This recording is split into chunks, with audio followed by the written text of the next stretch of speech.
हमारे व्रजमंडल में रूप गोस्वामी पाद रहते थे, बिल्कुल सत्य घटना है। उनकी गौशाला में एक बड़ा सीधा व्यक्ति रहता था। उसका नाम तो कुछ और था, पर वो इतना सीधा था कि सब उसको भोंदू बोलते थे। तो उसने भी अपना नाम भोंदू ही मान लिया। इतना सीधा था कि कोई उसको बोल देता ये गोबर नहीं है हलवा है, तो वो थाली में ले लेता था, हलवा ही होगा, इतना सीधा। और ऐसे सीधे लोगों को ठाकुर जी क्यों मिल जाते हैं? क्योंकि सीधे लोग ही कथा में कही गई बातों को भी सत्य मान करके स्वीकार करते हैं। चतुर लोग यूं सोचते हैं व्यास जी हैं, कुछ भी बोलने, इनको तो 4 घंटा निकालने हैं, कुछ भी बोलते रहेंगे, इनको तो बस बढ़िया बढ़िया मीठी मीठी चुपड़ी बातें करनी है। चतुर लोग ऐसे सुनते हैं कथा, पर सीधे लोग अच्छा ऐसे होता है, ऐसे हो जाता है, वो तुरंत उतार लेते हैं चित्त में। तो भोंदू पूरे दिन तो गौ सेवा करता था, गौ चारण करता था। शाम को जब गौ सानी आदि करके दूध काढ़ करके जब गैया निवृत्त हो जाती तो भोंदू भी फ्री हो जाता। तब रूप गोस्वामी जी का प्रवचन होता था, जीव गोस्वामी जी का, वहां बैठ करके सुनता था और उनके प्रवचन सुनता था। एक दिन वो सबसे पीछे बैठ के सुनता था, सारे बड़े बड़े विद्वान शिष्य आगे बैठते थे, भोंदू सबसे पीछे बैठता था। एक दिन जीव गोस्वामी पाद कथा में बोले, आहा तम गो रजत छुरित कुंतल वद्दवरह वन्य प्रसून रुचिरे क्षण चारुहासम। ठाकुर जी सिर पर सुंदर स्वाफी बांध करके, सुंदर सुंदर तिलक छापे लगा करके, ऊंची काचनी पहन करके, अपनी वंशी को कमर में बांध करके, हाथों में बछड़ा बछियाओं के रस्सा लेकर के ठाकुर जी गौ चारण के लिए जा रहे हैं। आगे गाय, पाछे गाय, इत गाय उत गाय, गोविंद को गायन में बसवो ही बावे। यहां से होए होए करते हुए सब ग्वाल वाल चिल्लाते हुए चल रहे हैं, गैया चरा रहे हैं, गैयाओं की चरणरज उड़ करके ठाकुर जी के मुखमंडल पे लग रही है, सब चर्चा करते हुए चल रहे थे। और तभी ठाकुर जी गौचारण करते हुए भांडीर वन पहुंचे। ठाकुर जी भांडीर वन आए हैं, सब लोग ध्यान से सुनना। और जैसे ही भांडीर वन का नाम सुना, पीछे बैठा बैठा भोंदू बोला, अरे भांडीर वन तो मैं जाता हूं गैया चराने, भांडीर वन तो हमेशा मैं गया हूं अपनी गायों को चराने के लिए, गुरुदेव बता रहे कि भांडीर वन ठाकुर जी जाते हैं गैया चराने। अरे भोंदू तू कितनो बाबड़ो है, भांडीर वन गैया चरावे 10 सालन ते जा रहो है, आज तक तेने ठाकुर जी ना देखे वहां पे। अपने मन से बोला कल जाऊंगा। अरे मैं हूं तो बाबड़ो हूं, मैं गैयान को छोड़ करके पौड़ जाऊं, लेट जाऊं। अब कल सो में जाऊंगा और भांडीर वन में जाके लेटूंगा नहीं, ढूंढूंगा ठाकुर जी कहां है। उसने विश्वास मान लिया। अब मैं कितना भी कहता हूं नैमिषारण्य में वह पेड़ के पास ठाकुर जी बैठे, आप विश्वास नहीं मानोगे, पर भोंदू मान जाएगा। मैं कितना भी कहूं, कल मैंने कहा कि नैमिषारण्य का अरण्य ही श्री कृष्ण है, यहां वन ही ठाकुर जी हैं, पर आप नहीं मानोगे, पर भोंदू मान जाएगा। भोंदू ने सोचा गुरुदेव कह रहे हैं कि भांडीर वन में गैया चराने ठाकुर जी जाते हैं, मैं जाऊंगा। अगले दिन भांडीर वन गया, वो रोज ही जाता था भांडीर वन। भांडीर वन पहुंच करके आज गायों को चराने छोड़ दिया। रोज तो वो लेट जाता था वृक्ष के नीचे, सोता था, लेकिन आज सोया नहीं, आज ढूंढ रहा है, ठाकुर जी को ढूंढ रहा है। कहां है श्याम सुंदर, कहां है भगवान, कहां है ठाकुर जी। 1 दिन हो गए, 2 दिन हो गए, 3 दिन हो गए, 4-5 दिन जब निकल गए, ठाकुर जी जब नहीं मिले, 5वें दिन रोने लगा। मैं 10 सालों से आया भांडीर वन, ठाकुर जी नहीं आए, ऐसा तो नहीं है ठाकुर जी ने वन बदल दिया हो, कहीं और चराने लग गए हों गैया। इतने भावुक हृदय से रुदन करने लगा। ठाकुर जी के मन को अब सहन नहीं हुआ, बोले कि ये रोज ढूंढ रहा है मुझे। अरे इस बावड़े को कौन बतावे कि मैं द्वापर में चराता था, अब कलयुग में थोड़ी चराता हूं गैया भांडीर वन में, लेकिन ये इतनी उत्सुकता से ढूंढ रहा है।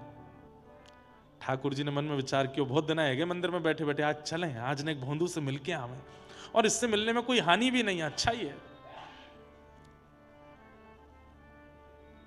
इतने में ही क्या देखता है भोंदू, असंख्य गायों का झुंड सामने से आ रहा है, और तभी देखता है कि 2 विशाल गाय इधर उधर हुई, और बीच में पीली पीतांबरी पहने हुए, सिर पर ढांटा बांधे हुए, कमर पे लठिया टांगे हुए, बढ़िया छाक लटक रही है और मधुमस्त चाल के साथ मधुर नेत्र हैं ठाकुर जी के, कटाक्ष नेत्रों से इधर उधर देखते हुए। आहा वरहा पीडम नटवर वपुः कर्णयो कर्णकारम बिभ्रत वासः कनक कपिसम वैजयंतीम चमालाम रंध्रान वेणु अधर सुदया पूरयन गोप वृंदई वृंदारण्यम स्वपदरमणम प्राविशद गीत कीर्ति। ठाकुर जी वेणु बजाते हुए जैसे प्रकट हुए, भोंदू तो देखता ही रह गया, पलक झपकना भूल गया। ठाकुर जी आके बिल्कुल सामने ठाड़े है गए। अरे कहा देख रहे है? भोंदू बोलना भूल गया, शब्द ही नहीं पता क्या बोलना है। अरे तोते बात कर रहा हूं मैं, कहा देख रहे है? भोंदू बोला आप कितने सुंदर हो, आप कौन हो? बोले मैं तो नंद जी को लाला हूं, मैं यशोदा जी को लाला हूं। आप वही नंद जी के लाला हो जिनकी कथा गुरुदेव सुनाते हैं? बोले हाँ मैं वही नंद जी को लाला हूं। अब तो भोंदू चरणों में गिर गया। चरण देख देख भैया जी बिलैया दंडोट मत करे, मुझको कहा कर रहा है? अरे आप भगवान हो, हमारे गुरुदेव कहते हैं भगवान मिले तो प्रणाम करना चाहिए, प्रणाम कर रहा हूं। देख मैं भगवान कोई गैया चरायो करे है? भगवान कोई गोबरन में डोलो करे? भगवान कोई रज में लोटो करे? मैं भगवान ना हूं, मैं तो ग्वारी आऊं तेरे जैसा, गैया चरावे आया हूं। अच्छा अपनो नाम बता। मेरो नाम भूल गो मैं, कहा नाम है मेरो, मुझे याद ही ना आ रहा मेरो नाम का। अरे कहा बोल रहे सब रे? हाँ मेरो नाम है भोंदू। अब तो जैसे ही सुनी ठाकुर जी ने भोंदू, बोले भोंदू तेरा नाम है? बोला हाँ भोंदू मेरो नाम है। ठाकुर जी तो पेट पकड़ के जोर जोर से हंसे, वहीं बैठ गए, वहीं लेट गए। अरे भैया दोबारा बताइए तेरा नाम क्या है? बोलो मेरो नाम भोंदू है। अब तो ठाकुर जी हंसते हंसते इतने उन्मुक्त हो गए, वाकू पकड़ करके हृदय से लगाया। बोले दोबारा बता तेरा नाम क्या है? बोलो मेरा नाम भोंदू है। बोले अच्छा तू भैया बड़ो भोरो है, बड़ो सीधो है, मुझे मित्रता कर ले। मैं आपकी मित्रता के लायक नहीं, मुझे वेद नहीं आते, मुझे शास्त्र नहीं आते, मुझे वेदांत नहीं आता, वो तो मेरे गुरुजी और उनके शिष्यों को आता है। वहां पे हजारों हैं, हमारी गौशाला में हजारों वेदज्ञ ब्राह्मण हैं, वो आपके मित्र बन। मैं तो गैयाओं के पीछे डोलता हूं, दूध निकालता, गोबर उठाता हूं। ना तू ही मेरो मित्र है, और तू मेरो मित्र है आज तो। चल अब हमारी दोनों उनकी मित्रता। बंधु बोलो जी अरे मित्र बन को, ऐसी कोरो मित्र बने को कछ खवावे को नहीं। अरे मित्र बने तो खवाए जाए, ला चल अपनी छाक खोल। छाक मतलब वन में जाकर के जो भोजन बांध के ले गए कपड़ा में, उसको छाक बोलते हैं। अब बेचारा वो भोंदू पतला दुबला सा 2 टिक्कर लेके जाता था, मिर्च लेके जाता, गुड़ लेके जाता, एक छोटे से पात्र में छाछ ले जाता था, यही उसका छाक था। ठाकुर जी बोले निकार, तो वो छाक खोल करके जोर लगा करके गुड़ तोड़ने लगा। ठाकुर जी बोले कहा कर रहे हो? बोले 2 हिस्सा कर दूं, आधो आपको आधो मेरो। मैं और आप होते तो हम क्या करते? आधा करते ना, पूरा ही धरते ठाकुर जी के आगे। 2 रोटी हैं तो 2 का भी विभाजन कर रहा है, एक ठाकुर जी को एक स्वयं को। ठाकुर जी इतने आनंदित हो गए, बोले भैया ये बढ़िया है, चतुर भक्त तो पूरा दे दें। लो ठाकुर जी सब आपका, आप अरे हम तो भूखे रह लेंगे, बड़ी नाटक करें मेरे आगे, लेकिन ये देखो बढ़िया है, आधे आधे कर रहे हो। मिर्च भी आधी करी बीच से, ये आपके। ठाकुर जी ले आके संग खेलू ने, जल्दी जल्दी ठाकुर जी पाने लगे। वो तो देखने, ठाकुर जी तू भी खा ले। नहीं आप खाओ, तो मुझे आपको देखने में बड़ा अच्छा लग रहा है।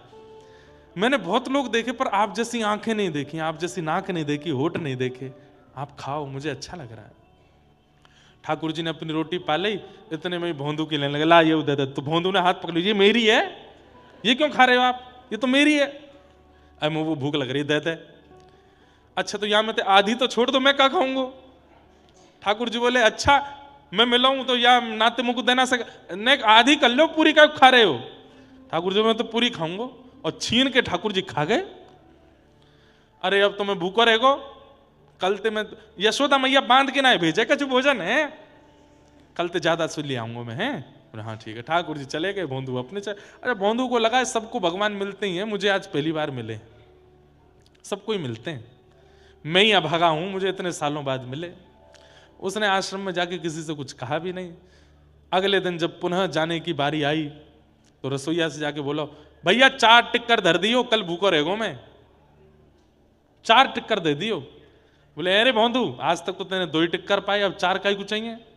बोले अब कहा बताऊं, माहू आवे, कन्हैया आवे। कौन आवे? अरे नंद जी को छोरा कन्हैया आवे, कल मेरे सबरे टिक्कर ने खाएगो, तो आज 4 ले जाऊंगा, 2 वाकू दे दूंगा, 2 मैं खा लूंगा। रसोईया ने ये बात सुनी, तुरंत बोले रुक रुक अभी आऊं। दौड़ करके गए जीव गोस्वामी पाद के पास, जाके बोले भोंदू ऐसे बोल रहा है और आज 4 टिक्कर मांग रहा है। गुरुदेव, भोंदू है वो झूठ नहीं बोलता, मुझे लगता है उसने कुछ अनुभव किया है। गुरुदेव ने आकर के भोंदू से बात करी। भोंदू ने यही बात कही। बोले अच्छा, जो कल तुझे वन में मिले थे उनका रूप कैसा था? बोले गुरुजी, मैंने अपने जीवन काल में बहुत सुंदर लोग देखे पर उन जैसी छवि नहीं देखी। गुरुदेव, वो जब बगल में बैठे ना, उनमें से चंदन की सुगंधी आ रही थी।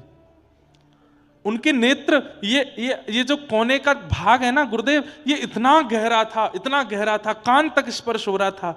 उनके नेत्र अलग ही थे, मैं तो खो गया था। अरे मैं कहा बताऊं, कितनी देर तक पूछते रहे तेरा नाम क्या है, मैं भूल गया था कि मेरा नाम भोंदू है। उनको देख के मैं अपनी सुध भूल गया था। गुरुदेव, आपने तो देखे ही होंगे गुरुजी, मैं ही अभागा हूं, मुझे कल देखे। जीव गोस्वामी बोले वेद वेदांतों का पाठ करते करते जीवन निकल गया, घर छोड़ा, परिवार छोड़ा, आज तक ठाकुर जी नहीं दिखे। गोबर थापने वाला, इसको ठाकुर जी दिख गए, लेकिन बोले नहीं। बोले अच्छा मिले ठाकुर जी? हाँ, एक काम करोगे? बोले जी गुरुदेव आज्ञा। उनको लेके आश्रम आना आज। तो भोंदू को ये लगा कि इतने योग्य लोग हैं पूरे आश्रम में, इनको ये कामना देकर के मुझे क्यों दिया? मैं तो इस लायक भी नहीं हूं, मैं तो इस योग्य भी नहीं हूं। तो भोंदू नाचने लगा इस बात से कि गुरुदेव ने मुझे कार्य दिया है। आज वन में गया, ठाकुर जी आए, भोंदू ने 2 टिक्कर ठाकुर जी को दिए, 2 टिक्कर अपने लिए। अच्छा, आज तो ज्यादा लेके आए हो? बोले हाँ, कल मैं भूखा रहेगो आपके मारे, मैं ज्यादा लाया हूं। ठाकुर जी जैसे पाने लगे, भोंदू ने चरण पकड़े। बोले आप मेरे सखा हो ना? बोले हाँ। मेरी एक बात मानोगे? बोले बता। बोले आज गुरुदेव ने आपको आश्रम पे बुलाया, आश्रम चलोगे? ठाकुर जी बोले देख, तू जो कहेगो सो करूंगा, पर तेरे मेरे बीच जो होगा सो मुझको स्वीकार है। तीसरो कोई आवेगो मुझको स्वीकार नहीं, मैं कोई से नहीं मिलूंगा और तेरे गुरुजी के पास ना जाऊंगा, आश्रम भी नहीं जाऊंगा, ये सब कछु नहीं करूंगा। तू चाहे मना कर दे, मैं नहीं आऊंगा। तू रोज मिल मुझसे, तेरे संग खेलूंगा, लेकिन गुरुदेव के पास नहीं जाऊंगा। भोंदू बोला देखो ना, पहली बार गुरुदेव ने मुझे कोई जिम्मेवारी दी है और मैं नहीं पूरी करूंगा तो मैं क्या काम होते मना करके आऊंगा उनसे। ऐसा मत करो ना, चल दो। ठाकुर जी बोले मैं नहीं जाऊंगा। थोड़ी देर, प्रेम का स्वभाव है कि थोड़ी देर मनाया जाता है, फिर भी प्रेमी नहीं माने तो फिर क्रोध किया जाता है। भोंदू बोलो नहीं चलोगे? बोले नहीं चलूंगा। नहीं जाओगे? बोले नहीं जाऊंगा। बोले देख लो? बोले हाँ देख लियो। नहीं जाओगे पक्का? बोले नहीं जाऊंगा, पक्का पक्का पक्का, बिल्कुल नहीं जाऊंगा। ठाकुर जी रोटी पा रहे से तो हाथ में से रोटी छीन ले। बोले ये भी मत खाओ, ये भी गुरु जी के आश्रम की है, ये लाओ गुड़ भी दो, ये सब दो यहाँ पे। ठाकुर जी कह रहे तो ये तो पांडा है। बोले ना, ये भी नहीं पाओगे। और सुनो? बोले हाँ, कल ते दिख मत जाइयो यहाँ पे मुझे ये भांडीर वन है, मेरे गुरुदेव की गैया यहां चढ़ती हैं, कहीं तुम्हारी गैया मिल गई मोकू कल यहां तो तुम तो जाओगे नहीं, तुम पे तो अधिकार नहीं है मेरो, पर तुम्हारी गैया ने अपने गुरुदेव की गौशाला ले जाऊंगा मैं, कल तो मत दिखियो। ठाकुर जी बोले अच्छा ऐसे करेगा? बोले हाँ ऐसी ही बात है। और सुनो? बोले कहा मैं जा रहा हूं। कहाँ जा रहा हो? बोले चढ़ गई मेरी गैया, मैं जा रहा हूं वापस, तुम्हारे पास बैठना भी ना है मुझे। और सुनो? बोले हाँ, आम पाम 100 साल की कट्टी, कल सखा बने थे दोनों, आज मैंने सखत तोड़ दिया। इतना भोला है भोंदू। ठाकुर जी हंस भी रहे और नेत्रों में आंसू भी आ रहे हैं। ए भोंदू, ए इधर आ, इधर दूर रहो, मत छियो मत मुझको। देख कैसी मुंह में तो चंदन की सुगंधी आ रही है, मुंह तो दुर्गंध लग रही है, राम राम राम, मुंह तो दूर रहो मुझसे मत मिलो। जैसे ही भोंदू जाने लगा, ठाकुर जी ने 3 बार आवाज लगाई, भोंदू सुन तो सही, लेकिन भोंदू नहीं बोलो। देख मैं 3 तक गिनती गिन रहा हूं, अगर तेने पीछे मुड़ के नहीं देखो तो मैं मान जाऊंगा कि तेने मुझसे मित्रता तोड़ दी। ठाकुर जी बोले 1, भोंदू नहीं देखा। ठाकुर जी बोले 2, भोंदू ने नहीं देखा। अब 3 ठाकुर जी नहीं बोल पा रहे कि कहीं मैंने बोल दिया और उसने नहीं देखा तो मित्रता टूट जाएगी, मैं तोड़ना नहीं चाहता। 3 ठाकुर जी नहीं बोल रहे हैं। भोंदू खड़े होकर के बिना पीछे देखे बोला 3 तो बोलो।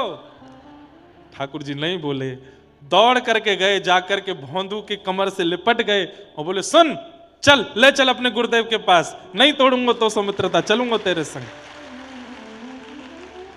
और जैसे एक छोटे बालक को पिता अपनी कमर पे ऐसे लटका लेता है कंधे पर, ऐसे भोंदू ठाकुर जी के दोनों चरण और यहाँ पे हाथ लटका करके गुरुदेव के आश्रम लाया। गुरुदेव तो देखते ही मूर्छित हो गए। होश में जब आए तब त्रिभंग ललित श्याम सुंदर को देख करके बोले, हे नाथ, जीवन निकल गया पर कभी आपके दर्शन नहीं हुए, आज प्रथम बार आपके दर्शन। ठाकुर जी बोले, मैं आपको दर्शन देने नहीं आया हूं, तो आपसे आज्ञा लेने आया हूं। बोले क्या? आपके इस शिष्य को मैं सदा के लिए अपने साथ ले जा रहा हूं। और भौंदू को हाथ पकड़ करके ठाकुर जी अंतर ध्यान हो गए, अपनी लीला में लेकर के उसको चले गए। सोचिए क्या किया जीवन में उसने? कुछ भी नहीं। सरल सहज चित्त, भले ही साधना ना की हो, भले ही भजन ना किया हो, भले ही तप ना किया हो, पर चित्त सरल है तो ठाकुर जी स्वीकार करते हैं। ऐसे भौंदू की मधुर कथा।